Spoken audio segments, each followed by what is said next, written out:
My name's Edward Durza, and this is my story.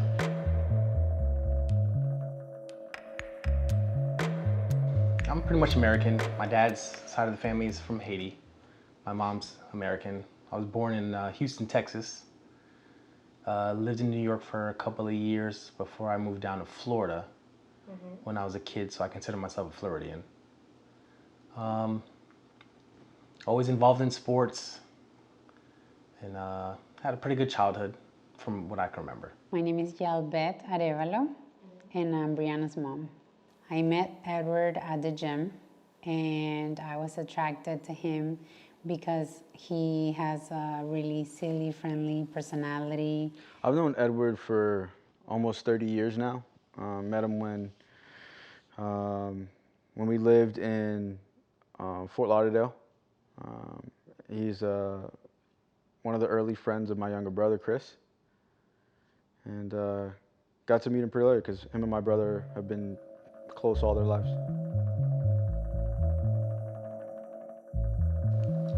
So to me, the only obstacle was allowing myself to control the alcohol instead of the alcohol control me.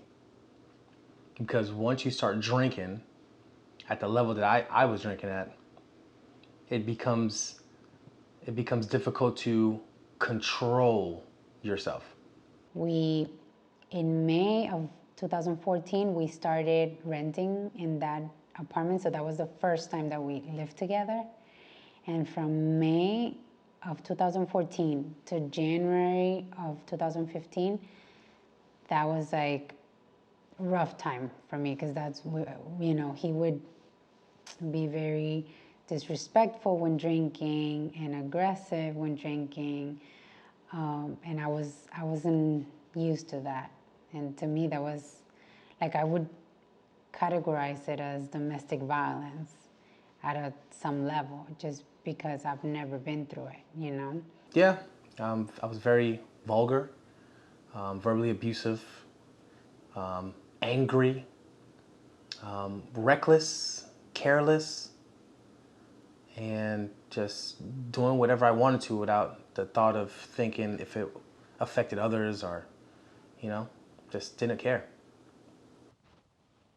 While we lived together, there were some dark days, you know, where he drank excessively. We confronted each other, like almost like about to fight. I personally think that one of the reasons, if not the main reason that he drinks, is that he has this desire, this passion. Growing up, I always knew or had in my head that I was gonna be a professional athlete. And he didn't accomplish it, so I feel that drives him. You know, that frustration. Oh, I didn't get to where I wanted to get. I didn't become who I wanted to become professionally. Drives him to drinking. I've been going to biblical studying with my baby moms, and she thinks that's the reason why I drink. I had insomnia, so I couldn't sleep. And then when I did manage to fall asleep, it was as if I was in the sauna. I had the sweats from head to toe. So when Brianna was born, things got even worse because, you know, we weren't prepared. It wasn't like we were dating for years and we planned to have, so we weren't really prepared for the big responsibility that it's to have a child. And I feel that living with him, I can see him being stressed out because as a man, you have to be the provider, the protector in a family. And it's like, and he's even shared it with me that he felt overwhelmed, like, you know, like a woman, a baby, like a house, all this to care for.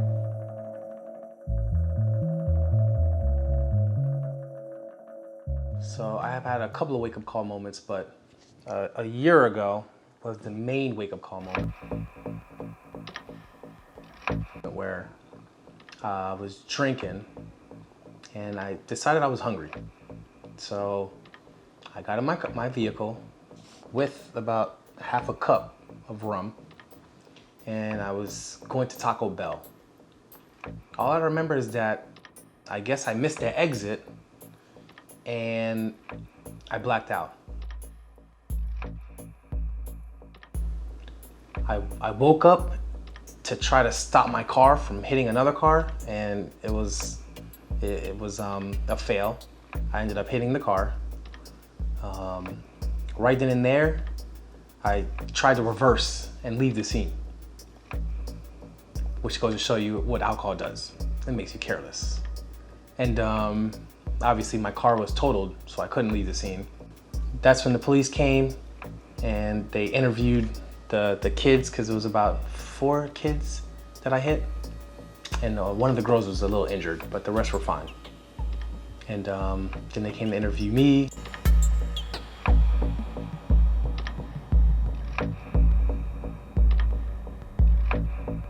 I just sat there and realized, you know what, I'm probably gonna be going to jail tonight. And they kept on going back and forth. And that night, through the grace of God, I was able to walk home with just a ticket. Mind you, the cop told me, you know, I can tell you're intoxicated, here's your ticket, go home. I wouldn't see any red flags at the beginning, but then when I was pregnant, it's when I saw the first red flag. It was a silly argument about T.I. He asked me who T.I. is, and because I didn't know who T.I. was, he got really defensive and he started saying that I was racist. But the fact that he got a little bit defensive and a little bit like upset, he threw food and everything, that was the first red flag.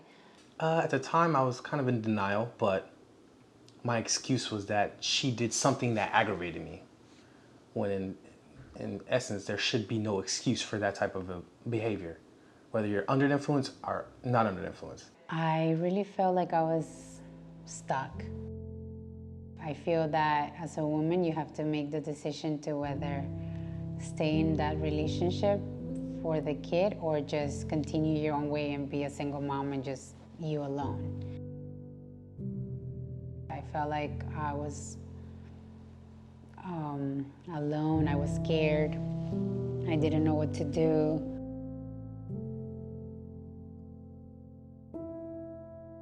I actually felt like I needed medical help, and I checked myself into rehab. Character has been a big conversational piece, I would say, between us. Because I always am questioning the character, you know, of his choices. Like, why did you do that? Why did you do this? Or why did you drink last night? How are you feeling? Always really trying to assess, you know, like, so he can learn himself. Because I think at the end of the day, one of the key things that helps people overcome addiction is knowing themselves. I realized my passion in life is to become certified as a personal trainer and pass the NASM exam. So I try to make decisions for myself, today that are based on what I want in the future. And so I helped build that foundation for him, I guess, by simply saying, what do you want out of life? In the next 5 years, I want to have my own gym and have a couple of classes that people can attend a week, on a weekly basis, 3 to 4 classes a week, such as boot camps and classes of like CrossFit training, HIIT training, things of that nature. Being that big brother mentor per se, I guess for him, I'd say at the end of the day, he's been a good friend, been a good brother overall. So it's not really like a challenge being a big bro for him. And then once I pass this exam, I'm working with my consultant who's like helping me market and put me in a position to be successful.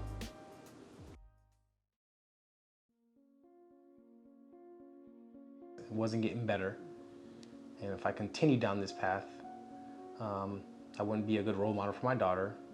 I wouldn't be the best version of myself, because I want to be healthy to watch her walk the stage when she's married. I want to be there to give her the advice that she needs to prepare her for this world, this crazy world we live in. And I don't want her to see her father as like a burden that was controlled because of a substance. I want to be a better role model than that.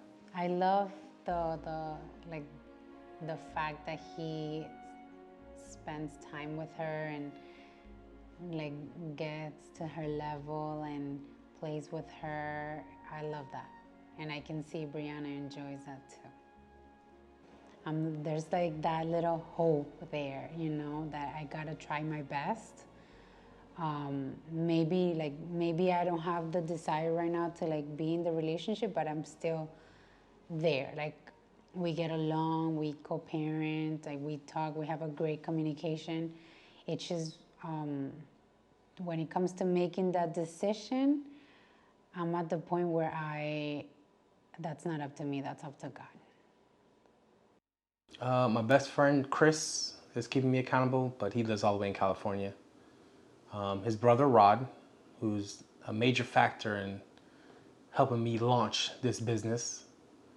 My daughter, just for being my daughter, because I want to be successful for her benefit, and I want her to see her dad being happy in what he does. Y'all bet, to make things work out and eventually be a family. Because all these years, it's been me that's been keeping us away and distant. I think he's learned how to pick himself up, but there was a time where he needed us, and we were fortunate to be there and are grateful to be there. Now, hopefully he can continue to do the work. Thank you. Considering that we're in a pandemic, do you find that it's hard to stay sober? I don't, because now that we're in this pandemic, I have my daughter a lot more because she's in school here. What is it? Online. She's taking online classes. So it gives me more of a reason to be sober, to attend to her and help her with her studies. And then after that, she usually has gymnastics. And I have a couple of clients that I work out now. So that's another thing that's keeping me occupied.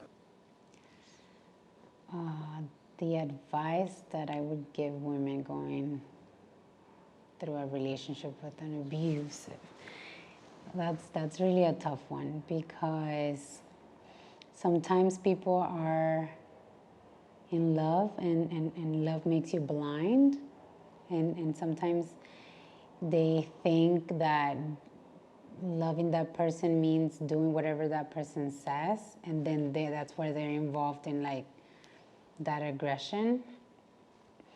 But even though what I went through with Ed due to the alcohol was a low or mild domestic violence or abuse, it was getting me out of my sanity. I started becoming aggressive too, and that's not me. So my first advice would be like, get out. Because if someone's abusing you, that person doesn't love you, right? My second advice would be to seek biblical help, like biblical counseling. And I'm specifically saying biblical because I've been through a lot of regular secular counselings, and it's not the same. It's not the same. Now I'm going actually with Ed through biblical counseling. And I truly believe that we are designed, like we were created by God and for God. So the only one that knows truly how we work, it's Him. So why would we go to the world when we have Him? So my advice to anybody, it doesn't matter if you're in an abusive relationship or whatever struggle, my answer is always the Bible. In the Bible, there's all the answers to any relationship, any situation in life. And I'm very, very blessed and grateful to know this.